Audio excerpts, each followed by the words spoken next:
Me advierten algunos amigos la necesidad de que este trabajo sea precedido de un corto resumen explicando la posición mutua de los partidos comunista y colectivista, porque esta última especie de anarquismo no es bien conocida fuera de España, donde se entiende siempre por colectivismo el marxismo y no se explica cómo se puede ser colectivista y anarquista al mismo tiempo. Para los anarquistas que pertenecieron a la Primera Internacional, tal aclaración es innecesaria, porque el colectivismo anarquista es una reminiscencia de los principios de asociación. Los anarquistas se decían entonces colectivistas lo mismo que los marxistas. La idea del comunismo libre no se formuló hasta más tarde, y España es uno de los países donde penetró mucho después. La antigua Federación de Trabajadores, afiliada a la Internacional, se decía anarquista y colectivista y siguió en su totalidad la tendencia de Bakunin cuando la ruptura de La Haya. Anarquista y colectivista continuó aún después de disuelta la Internacional. En 1882, y en el Congreso de Sevilla, se formuló por primera vez la idea del comunismo, entonces bastante autoritaria en el fondo. Pero el Congreso se pronunció en contra de esta tendencia.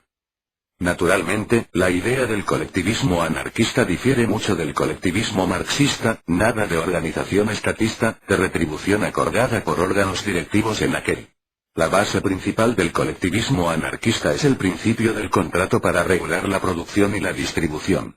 Los colectivistas sostienen la necesidad de organizar mediante pactos libres, grandes federaciones de producción, de tal modo que ni esta ni la distribución marchen o se libren al azar, sino que sean el resultado de la combinación de las fuerzas y de las indicaciones de la estadística.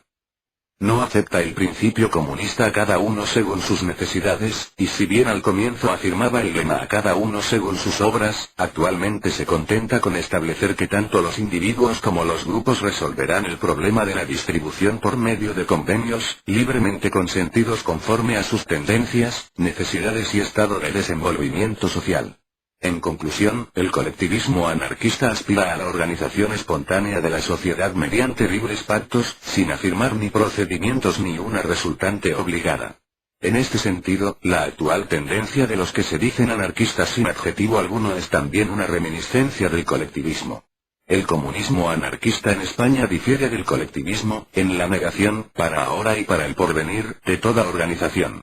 Extremando las conclusiones del comunismo de otros países, sin duda por el antagonismo colectivista, llega a la afirmación del individualismo en absoluto. Especialmente en algunas ciudades de Andalucía y en ciertas de Cataluña, son los comunistas por completo opuestos a toda acción concertada. Para ellos en el porvenir no habrá más que producir como se quiera y tomar del montón lo que se necesite, y piensan que en el presente todo acuerdo, toda alianza, es nociva. Realmente, esta especie de comunismo es resultado de una gran falta de estudio de la cuestión, mezclada con buena dosis de dogmatismo doctrinal. Claro es que hay en España comunistas bien conscientes que no echan en olvido las dificultades y la importancia del problema de la distribución. Pero con estos, como con los colectivistas desapasionados, no hay lugar a polémica, porque concuerdan en muchos puntos de vista. Más aparte esto, puede decirse que el comunismo en España es demasiado elemental, demasiado simple, para que pueda ser presentado como concepción completa de la sociedad futura, porque tan pronto toca los linderos del anarquismo nietzscheano como se funda en el autoritarismo más pernicioso. De hecho el colectivismo y el comunismo adolecen de los defectos que se derivan de toda polémica continuada, la exageración y fanatismo doctrinal. Quizá por la exageración metódica del colectivismo se produce en el comunismo la exageración atomística que reduce la vida social a la independencia absoluta del individuo y recíprocamente.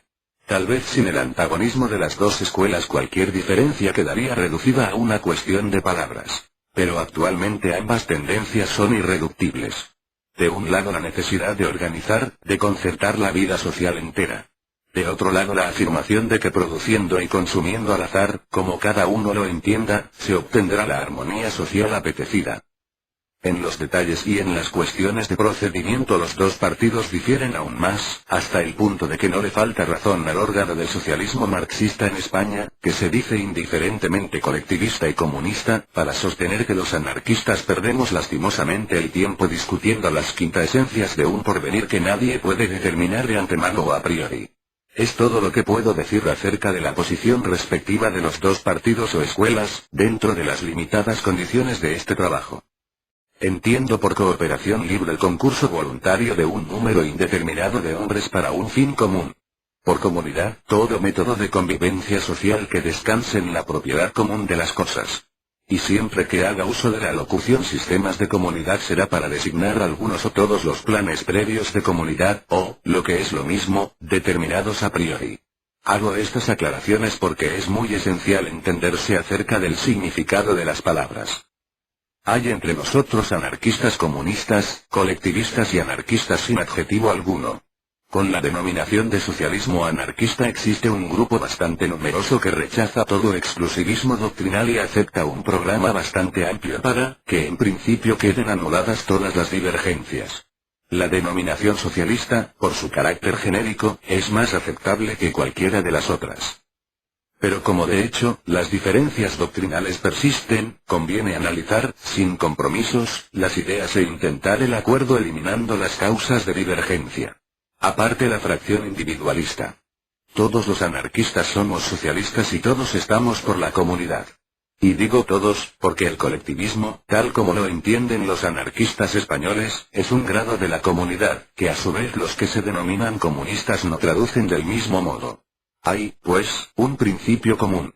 Los diferentes nombres que nos damos no hacen sino revelar distintas interpretaciones, porque para todos es primordial la posesión en común de la tierra, instrumentos de trabajo, etc. Las diferencias surgen tan pronto se trata del modo o modos de producir y distribuir la riqueza.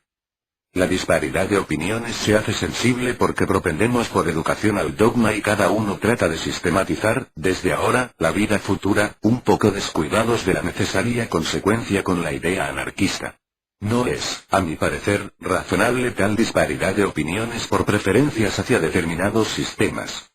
Entiendo que la afirmación de estos es contradictoria con el principio radical de la libertad y que, por otra parte, no es indispensable aquella afirmación a la propaganda de nuestras ideas. Es muy sencillo hacer entender a las gentes menos cultas que las cosas se harán de tal y cual modo en lo porvenir, pero equivale simplemente a remachar su educación autoritaria a hacerles concebir que se harán así y no de otra manera. Se dice con suma facilidad que cada uno gozará del producto íntegro de su trabajo, o que cada uno tomará lo que necesite donde lo encuentre. Pero no tan fácilmente se explica cómo se hará esto sin perjuicio para nadie, ni cómo todos los hombres se conformarán a obrar de uno u otro modo. Necesitamos, por el contrario, llevar a los cerebros la idea de que todo habrá de hacerse conforme a la voluntad de los asociados en cada momento y en cada lugar. Necesitamos hacer que se comprenda lo más posible la necesidad de dejar a los hombres en completa independencia de acción. Y no es ciertamente atiborrando las inteligencias de planes previos como se les educará en los principios anarquistas. Esta labor es más complicada que aquella otra. Hace menos asequible la comprensión de las ideas anarquistas. Pero es la que corresponde a la afirmación de un modo mejor en el que la autoridad organizada haya sido reducida a cero. Y puesto que este modo de entender la propaganda es, seguramente común a todos nosotros y está iniciada la corriente de opinión favorable a la amplitud de concepto en materia económica, juzgo saludable que todos contribuyamos a que la propaganda se oriente cada vez más en sentido antidogmático y antiautoritario. Esto es lo que me propongo al tratar el tema que sirve de epígrafe a estos renglones.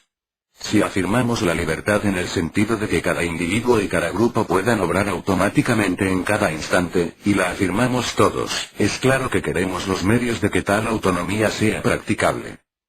Y porque los queremos somos, sin duda, socialistas, esto es, afirmamos la justicia y la necesidad de la posesión común de la riqueza, porque sin la comunidad, que significa igualdad de medios, la autonomía sería impracticable.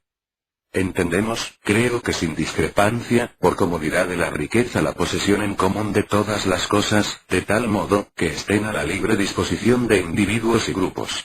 Esto supone que será menester establecer la oportuna inteligencia para hacer uso metódico de la facultad de disponer libremente de las cosas. La investigación de las formas posibles de aquella necesaria inteligencia dan origen a las diferentes escuelas señaladas. Se trata, pues, de cuestiones de pura forma. Será necesario, a partir de nuestras afirmaciones genuinamente socialistas, sistematizar la vida general en plena anarquía. ¿Será necesario decidirse desde ahora por un sistema esencial de práctica comunista? ¿Será necesario trabajar para la implantación de un método exclusivo? Si lo fuera, estaría justificada la existencia de tantos partidos anarquistas como ideas económicas dividen nuestras opiniones.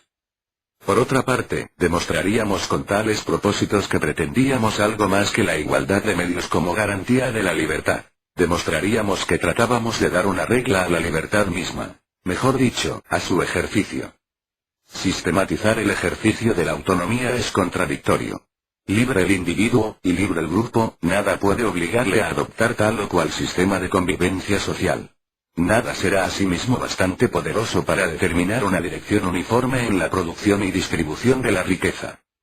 Puesto que afirmamos la total autonomía individual y colectiva, habremos de admitir, en consecuencia, la facultad en todo el mundo de proceder como quiera, la posibilidad de que unos obren de un modo y otros de otro, la evidencia de múltiples prácticas, cuya diversidad no será obstáculo a la resultante de armonía y paz social a que aspiramos. Habremos, pues, de admitir, en resumen, el principio de la cooperación libre, fundada en la igualdad de medios, sin que sea necesario ir más lejos en las consecuencias prácticas de la idea. ¿Por qué el anarquismo ha de ser comunista o colectivista? La sola enunciación de esas palabras produce en el entendimiento la imagen de un plan preconcebido, de un sistema cerrado.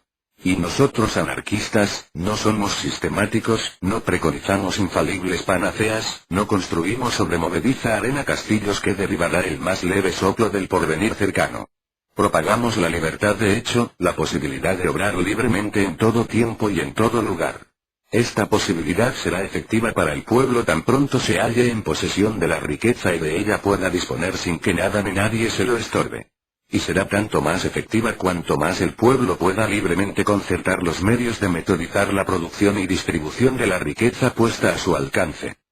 Nosotros, anarquistas, podremos decirle entonces al pueblo, haz lo que quieras.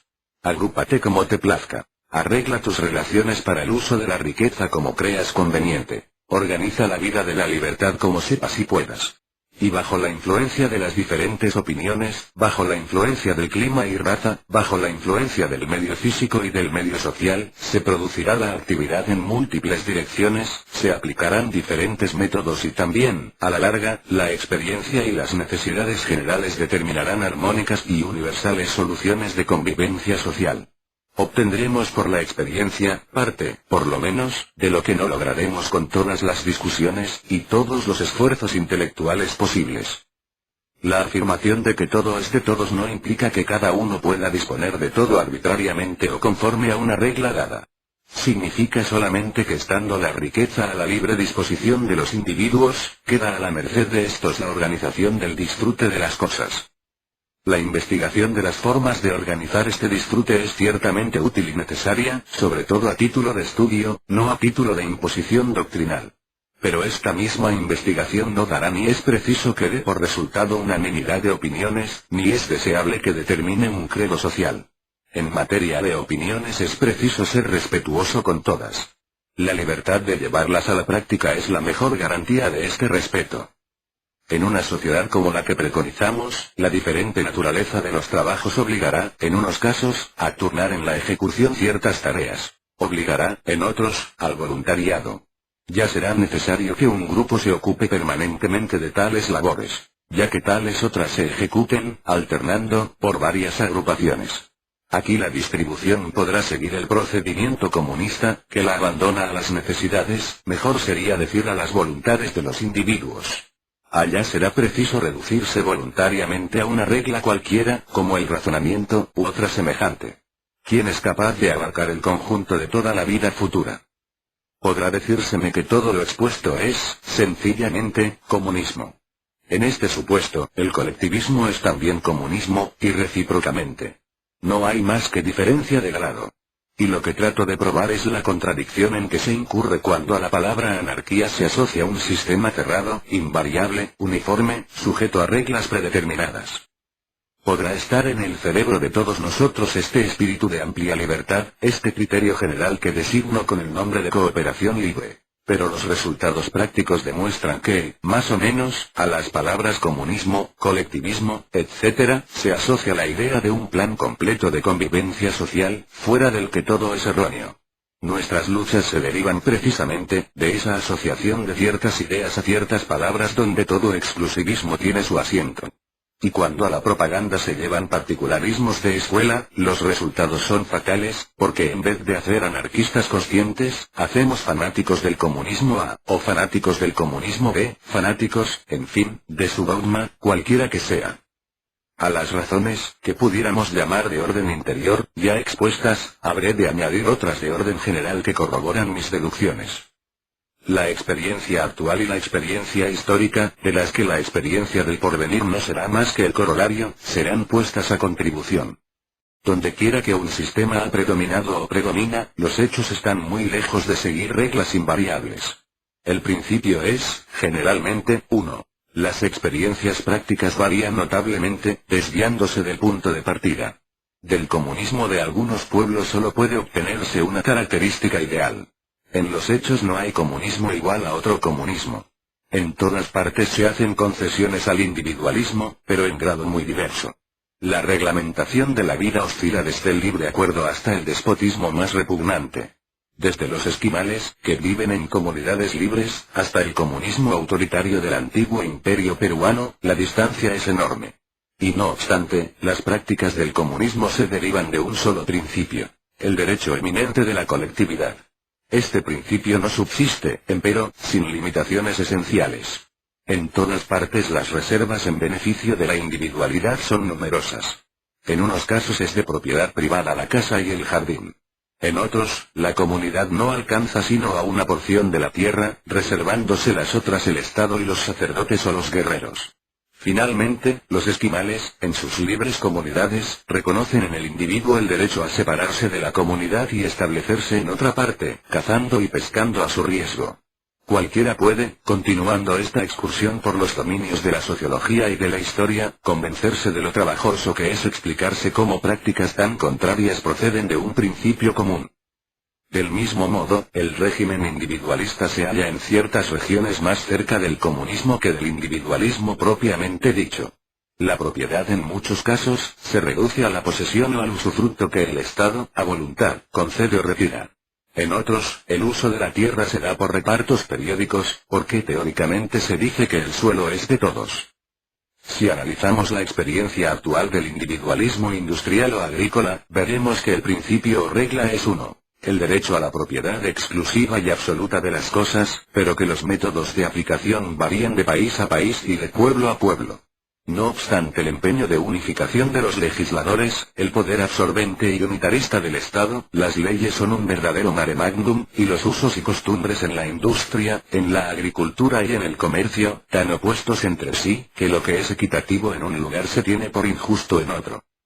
Hay países donde la asociación obra milagros y otros donde cada cual prefiere luchar solo en beneficio suyo exclusivo. Comarcas enteras pertenecen en una misma nación, a una docena de individuos, mientras otras están subdivididas en pequeñísimas parcelas. Aquí prevalece la grande industria. Allá perdura el antiguo artesano, trabajando en su pequeño taller. La transmisión de la propiedad reviste las más variadas formas. Y en cuanto a las rentas cobradas por el señor que goza del derecho eminente, han desaparecido o se han transformado en unos sitios, persisten invariables en otros. Será necesario consignar que ningún Estado sedicente civilizado es por completo individualista. No obstante el derecho al uso y al abuso de las cosas, el poder público invade a cada paso el derecho de los ciudadanos. Por causa de utilidad general se establece la expropiación, recayendo de nuevo en el principio comunista del derecho eminente de la colectividad. Por otra parte, una porción considerable de la riqueza es de uso común en los países civilizados. Y gran número de instituciones, comunidades son que viven en medio del individualismo moderno. Creo inútil aducir pruebas que están al alcance de todo el mundo. Me limito a indicar un proceso y sacar las conclusiones. De las experiencias expuestas deduzco que el porvenir se desenvolverá según un principio general, el de la posesión común o colectiva, ambos términos son para mí equivalentes, de la riqueza y que prácticamente este principio se traducirá en métodos diversos de producción, distribución y consumo, métodos todos de libre cooperación. Esta misma deducción resulta inmediatamente del principio de libertad que nos es tan caro. Y ahora puedo agregar que la diversidad de experiencias individualistas o comunistas contenidas en el pasado y en el presente, no son sino la consecuencia obligada del principio de libertad superviviente en la especie humana, a pesar de todas las coacciones. El individuo, y lo mismo el grupo, tienden a darse siempre su norma de vida, a regirse, según sus opiniones, sus gustos y sus necesidades. Y aun cuando esté reducido a la imposición de un sistema, librará su existencia dentro de este y contraviniéndolo con arreglo todo lo más posible a dichos gustos, necesidades y opiniones. Tal ocurrió antes, tal ocurre ahora, tal pensamos ocurrirá después. Frente, pues, a la invariabilidad sistemática, frente a todos los exclusivismos de doctrina, creo haber establecido que el corolario de la anarquía es la cooperación libre, dentro de la que toda práctica de comunidad tiene espacio adecuado. Y pienso que bajo la denominación socialismo anarquista podemos y debemos agruparnos todos. Languidecen actualmente las luchas de exclusivismo doctrinal. Mi deseo es haber contribuido a que desaparezcan por completo. La afirmación del método de cooperación libre es genuinamente anarquista y enseñará, a los que a nosotros vengan, que no decretamos dogmas ni sistemas para el porvenir y que la anarquía no es una apariencia de la libertad, sino la libertad en acción.